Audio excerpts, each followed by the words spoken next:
Assalamualaikum guys, selamat datang kembali di channel Takalar Anime. Seperti biasanya, di sini kita akan membahas info update seputar anime dan donghua tentunya. Terkadang orang akan menjadi overpower sesaat setelah ia dikhianati, baik oleh orang kepercayaan mereka seperti pacar, sahabat, orang tua, ataupun tim guys, yang tentunya membawa dampak besar pada karakter utama ataupun sampingan. Namun terkadang pengkhianatan membawa rasa sakit kepada para penontonnya. Oke. Nah, pada video kali ini Mimin akan membahas 10 anime dengan MC yang overpower setelah dikhianati guys, baik yang terbaru ataupun yang lama, yang pastinya wajib banget nih untuk kalian tonton. Oke guys, supaya kita nggak nunggu lama, kita langsung aja ke videonya. Let's go. Yang pertama, Berserk. Anime ini menceritakan perjalanan kesatria muda bernama God, prajurit yang ditakuti yang dibicarakan hanya dalam bisikan, yang membawa pedang raksasa, tangan besi dan bekas luka dari pertempuran, serta siksaan yang tak terhitung jumlahnya. Ia selalu hadir dalam perang sebagai tentara bayaran, hingga akhirnya ia bertemu dengan pemimpin yang mengajak Guts untuk bergabung karena terkesan dengan kemampuan berpedangnya. Nah, ditemani oleh Patch the Elf, lebih menyebalkan daripada seorang pendamping. Di sini Guts tanpa henti mengikuti jalan gelap berlumuran darah yang hanya mengarah pada kematian ataupun balas dendam. Yang kedua, Tate no Yusa no Nariagari, bercerita tentang 4 pahlawan yang dipanggil ke dunia lain dengan membawa senjatanya masing-masing. Mereka diberi tugas untuk melindungi kerajaan dari sebuah bencana yang disebut gelombang. Saat nasib dunia dipertaruhkan, para pahlawan dari dunia modern dipanggil ke dunia fantasi. Dan anime ini akan berfokus pada otaku yang sekarang jadi pahlawan, yang bernama Naofumi Iwatani, yang dianggap sebagai pahlawan terlemah karena kekuatannya, dan juga karena hanya membawa sebuah perisai. Saat mereka berempat melakukan perjalanan, Naofumi dan 4 kawannya berpisah, dan hanya satu rekan yang bersedia untuk menemaninya. Namun rekannya malah mengkhianatinya dan mencuri semua uang serta menuduh Naofumi melakukan kejahatan yang tabu. Dan sejak saat itu Naofumi dikucilkan karena dianggap sebagai penjahat. Yang ketiga, Vinland Saga. Anime dengan action dan bersifat kompleks serta realistis tanpa ada embel-embel fanservice. Nah, untuk kalian penggemar anime AOT, cocok nih untuk kalian tonton juga. Nah, anime ini akan mengikuti anak yang bernama Thorfinn, yang beranjak dewasa dan menjadi semakin liar dan terkenal ampun terhadap musuhnya. Dia seperti itu bukan karena emosi semata, melainkan ia ingin membalas dendam. Thorfinn adalah putra dari salah satu pejuang terhebat Viking. Tetapi ketika ayahnya terbunuh dalam pertempuran oleh pemimpin tentara bayaran yang bernama Askelk, dia bersumpah untuk membalas dendam.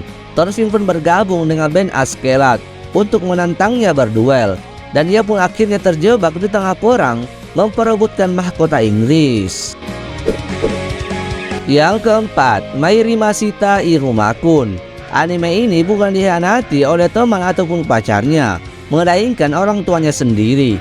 Karena tanpa sepengetahuan MC, ia dijual kepada iblis guys, dimana akan berfokus pada anak yang bernama Iruma, yang masih berusia 14 tahun dan telah malang sepanjang hidupnya. Ia harus bekerja untuk mendapatkan uang untuk orang tuanya yang tidak bertanggung jawab, meskipun ia masih di bawah umur. Suatu hari ia mengetahui bahwa orang tuanya menjualnya ke iblis Sullivan. Namun kekhawatiran Iruma tentang apa yang akan terjadi padanya segera hilang, karena iblis ini hanya menginginkan seorang cucu yang ingin ia manjakan dan membuatnya bersekolah di sekolah iblis Babils. Pada awalnya Iruma mencoba untuk tidak menonjolkan diri karena takut rekan-rekannya mengetahui bahwa dia adalah manusia. Namun sayangnya ia berakhir menjadi lebih sulit dari yang dia harapkan. Ternyata iblis yang merawatnya sendiri adalah kepala sekolah, dan semua orang mengharapkan dia menjadi raja iblis berikutnya. Yang kelima, Sekai Saiko no Ansatsusa. Pembunuh terhebat di dunia telah bersumpah setia seumur hidup pada organisasi yang membesarkannya. Namun terlepas dari kesetiaannya, organisasi yang sama mengambil tindakan untuk membungkamnya dengan cara mengkhianatinya, yang pada akhirnya menyebabkan ia meninggal dunia. Nah, tenggelam dalam frustasi dan penyesalan yang tidak bisa lagi dia tekan. Dan kemudian ia mendapati dirinya berada dalam ruang berbeda dengan seorang dewi yang tertarik dengan keahliannya yang luar biasa. Sang dewi menawarinya reinkarnasi ke dunia pedang dan sihir, sehingga ia dapat melakukan misi penting, yaitu mencegah kehancuran dunia itu dengan membunuh pahlawannya. Nah, menerima permintaan sang dewi, ia terlahir kembali sebagai Lauk Tua Tede, putra dari keluarga bangsawan pembunuh yang melayani kerajaan Alfan.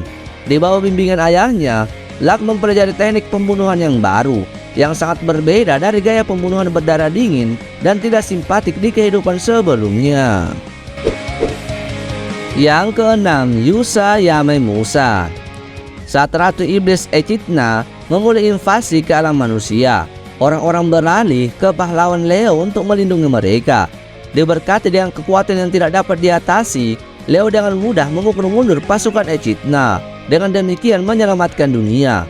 Tapi bukannya rasa terima kasih atau kekaguman, Leo bertemu dengan pengkhianatan dan cemoohan pada sesama manusia yang takut akan kekuatan yang luar biasa dan percaya bahwa hal itu pada akhirnya dapat menyebabkan kematian umat manusia. Dan kemudian dia pun diusir dari kerajaan yang pernah dia sebut rumahnya. Dan kemudian Leo mengembara tanpa tujuan di seluruh negeri, sampai suatu hari dia mendengar desas-desus tentang upaya Echidna untuk membangun kembali pasukannya. Nah, ia berharap bahwa iblis dapat menerimanya sebagai sekutu, dan ia bisa kembali ke kastil Ratu Iblis dan menawari bantuan kepada Echidna. Yang ketujuh, Yusa Partiwo Suiho Sarita Bestamer. Di antara semua binatang buas yang berkeliaran di dunia, ada jenis unik, yaitu spesies pamungkas yang memiliki kekuatan luar biasa dan kecakapan magis yang dianggap berada di puncak skala kekuatan. Dengan demikian, banyak manusia yang mendambakan kemampuan mereka dan juga membawa beberapa spesies ini ke jurang kepunahan. Nah, sebagai penjinak hewan, Range Road dapat menggunakan bantuan berbagai hewan untuk banyak tugas sebagai pengintaian dan logistik.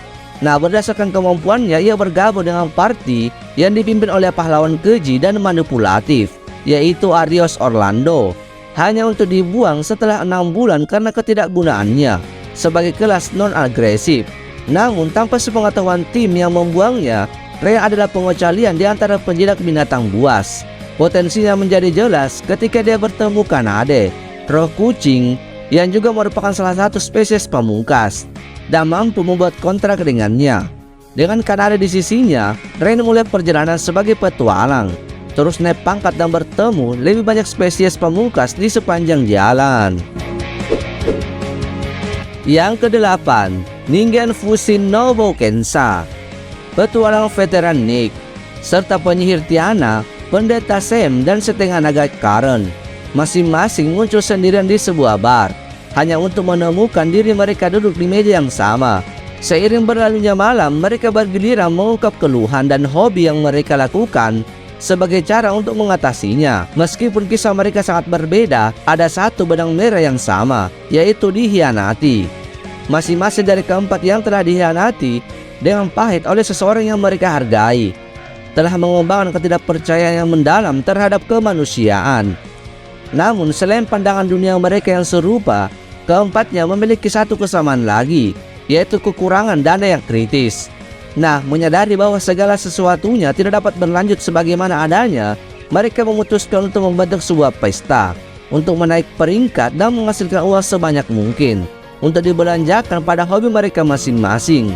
Namun, apa yang tidak diketahui oleh para petualang yang kecewa ini adalah bahwa suatu hari mereka akan menyelamatkan dunia dari bahaya yang tak terduga. Yang kesembilan, Isekai Nonbiri no Oka. Selama tahun-tahun terakhir hidupnya, Hiraku Machio tetap terkurung di ranjang rumah sakit dengan penyakit mematikan sampai akhirnya meninggal dunia. Mengasihani kehidupan tidak adil yang jalani dengan cemoohan orang di sekitarnya, seorang dewa memutuskan untuk memberinya kehidupan kedua atau berinkarnasi, dan kemudian Hiraku di dunia lain di mana dia bisa hidup sesukanya. Kemudian dia mencoba bertani dalam kehidupan barunya itu. Ia dianugerahi alat bertani maha kuasa atau all-in-one yang dapat berubah menjadi alat berguna apapun yang ia inginkan. Hiraku kemudian dipindahkan ke hutan yang tampaknya jauh dari peradaban. Di sana, ia berencana untuk membangun dan mengelola semua dari nol. Dan secara bertahap mengubahkan area tak bernyawa menjadi masyarakat baru yang berkembang. Yang terakhir atau yang ke-10, Kaiko Sareta Ankoku Heishi. Anime ini menceritakan seorang prajurit Raja Iblis bernama Dadiel, di mana di dunia iblis ia terintimidasi lalu diusir layaknya seorang sampah yang tak berguna karena tidak bisa menggunakan sihir. Namun setelah ia diusir, ia menjalani kehidupan normal ke dunia manusia dan menunjukkan kekuatannya yang sangat overpower, bahkan melampaui kekuatan para iblis yang menganggapnya tak berguna. Bahkan ia pun menjadi kepala desa di dunia manusia itu, bahkan menikah dan mempunyai seorang anak guys. Di saat kebahagiaannya di dunia manusia, di dunia iblis tepatnya tempat ia bekerja dulu, ketiadaannya membuat guncangan yang sangat besar. Oke guys, semoga saja list kali ini dapat menambahkan list anime yang akan kalian tonton, yang tentunya bisalah menemani kebosanan kalian. Oke guys, untuk video kali ini mungkin cukup sampai di sini dulu. Thank you for watching. Bye bye.